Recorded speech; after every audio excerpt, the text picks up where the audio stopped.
Prezidente Repu blika kondekora Prezidente Senadu Reinu Kamboja Hun Sen, ho Grande Kolar Orden Timor-Leste.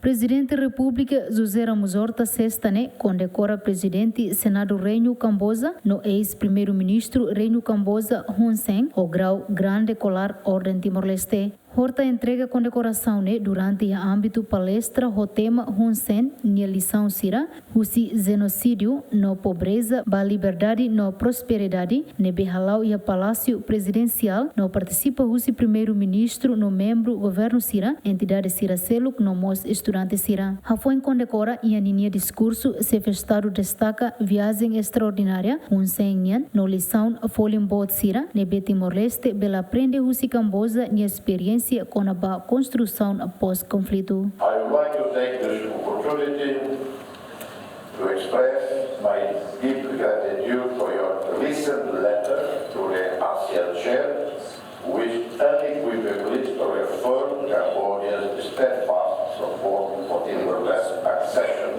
to the organization. Your Excellency, in the audience today are ministers, parliamentarians, members of the Grande Kolar, students, academics, civil society leaders, the very individuals who will carry forward the national dialogue and help guide the future of our country. Your Excellency, dear friend, your life journey from soldier in the killing field of Cambodia, longest serving head of government, and now President of the Senate, embodies the spirit of resilience, leadership, unwavering dedication to the service of your people.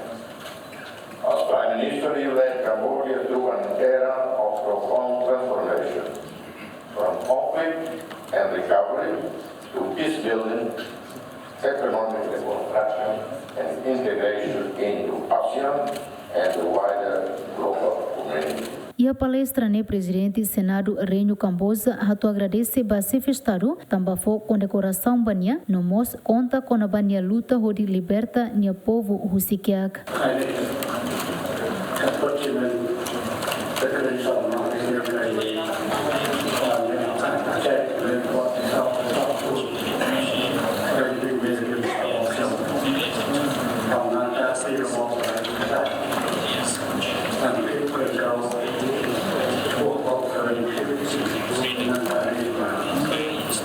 Presidente Senadu Reinu Kamboja Hun delegação visita Timor-Leste e a loron hitu fulane no fila faliba Kamboja e a loron sia fulane. Durante estadia a Timor-Leste, Presidente Senadu Reinu Kamboja Hun delegação Sira alau encontro o Presidente República, Presidente Parlamento Nacional, no mos primeiro-ministro Kairala Xanana Guzmão. Equipa cobertura, GMN.